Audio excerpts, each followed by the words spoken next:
नमस्कार, city post के इस खास पेशकश में आपका स्वागत है। मैं हूं श्रीकांत प्रत्युष। आपको पता है कि सीसीए को लेकर सभी विपक्षी दलों ने कल भारत बंद का ऐलान किया है। आज इमारत सरिया में एक बैठक थी महागठबंधन के तमाम नेताओं की, लेकिन उस बैठक में आज भी आरजेडी का कोई नेता नहीं पहुंचा। और इसके पहले भी जो बैठक हुई थी, जिसमें जीतन राम मांझी मौजूद थे, उपेंद्र कुशवाहा मौजूद थे, पप्पू यादव मौजूद थे, यानी तमाम महागठबंधन के घटक दलों के नेता मौजूद थे, सिवाय आरजेडी के। जीतन राम मांझी से पूछते हैं कि मांझी जी कैसे देखते हैं इसको?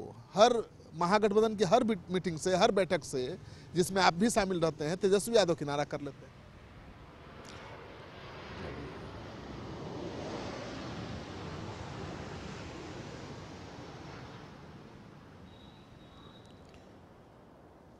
देखिए, जो बैठक किसी से पूछ करके तो नहीं रखा जाता है, इसलिए अपना अपना इंगेजमेंट हुआ करता है।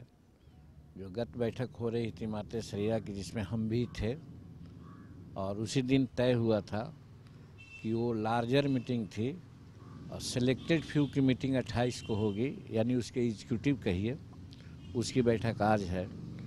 तो उस दिन जैसा हमको मालूम हुआ था कि माननीय तेजस्वी यादव जी और माननीय जगदानंद जी शाम को गए थे इमारत सरिया, और उन्होंने कहा था कि हम, क्या विचार हुआ पता नहीं, लेकिन ये कहा था कि हम लोगों का कुछ इंगेजमेंट था, इसलिए समय पर हम नहीं आए। तो हमको ऐसा लगा कि हो सकता है, और हम आज प्रतीक्षा में हैं कि अगर आज नहीं आते हैं तो इसका मतलब कहीं ना कहीं कोई दूसरी बात उनके दिमाग में खेल रही है।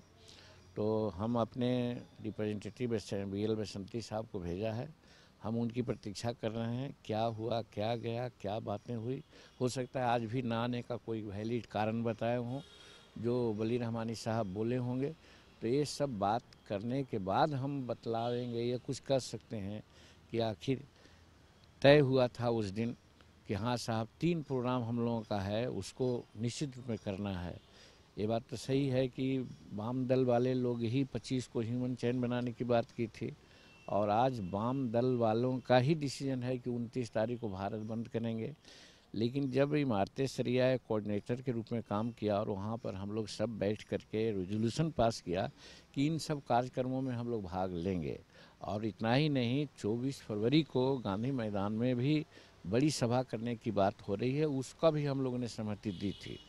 तो पहली बैठक में तो जैसा बताया गया, आज की बैठक में अगर राजद नहीं आते हैं तो ज़रूर हम समीक्षा करेंगे। हम लोग सोचेंगे कि आखिर राजद का क्या मकसद है, इसलिए अभी कुछ कहना प्रीमैच्योर। महागठबंधन की जो भी बैठक होती है, जिसमें महागठबंधन के तमाम घटक दलों के महत्वपूर्ण नेता रहते हैं, यानी जीतन राम मांझी, उपेंद्र कुशवाहा, वैसी बैठकों से, वैसे कार्यक्रमों से हमेशा तेजस्वी यादव किनारा कर लेते हैं, कारण जो भी हो। मैसेज कैसा जा रहा है?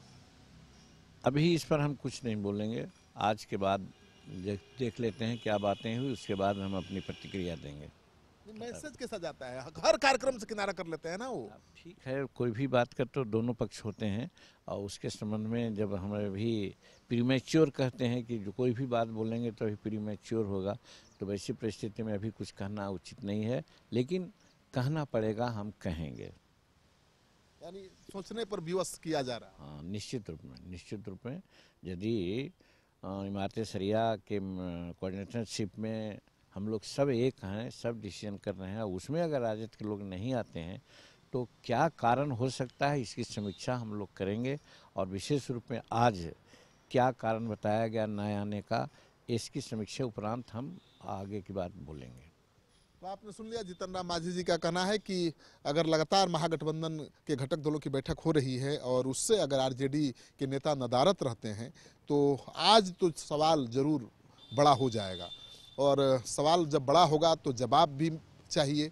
तो महागठबंधन के तमाम घटक दलों के नेता तेजस्वी यादव से जवाब मांग सकते हैं कि आखिरकार महागठबंधन के तमाम घटक दलों के नेताओं की बैठक से दूरी क्यों बनाए रखते हैं तेजस्वी यादव। आपको जीतन राम मांझी की ये बात सही लगे तो इस वीडियो को खूब शेयर करिए दोस्तों के साथ। अगर आपने अब तक हमारा चैनल सब्सक्राइब नहीं किया है तो कर लीजिए। आपका सहयोग समर्थन सिटी पोस्ट के लिए बहुत मायने रखता है।